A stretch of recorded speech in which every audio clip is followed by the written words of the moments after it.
Hello guys, for today's video ay manlabata dayon. Musa ka tagtaas kay tuwa dito ang washing. So automatic nilang washing no. Gamay ra may bulingon guys. Akong gisudlan sa akong bulingon kay dili siya basket. Kuan siya kani. Noog siya ba din sudlan naman na siya og cake nila diri. Naman na siya akong gigamit. Usa ra man mi og kining kuan sabon sa sinina. Kung malaba ko, pwede ra open ra ko sa sabon nila. Ako na siyang gilabahan og isa ka oras og kuan 22 second. Then nagkuha na din ko og tissue sa drawer kay wala na may tissue diri sa ubos. Aw na mas lay tissue gamay diri sa kuan pro. Magpapalit ko karon og tissue karong adlaw sa CR og sa kaning tissue nga ilahang normal gamiton dayon man ana.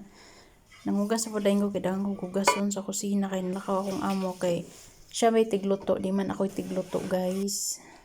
Nang manghugas ra ko sa iyahang mga ginamitan.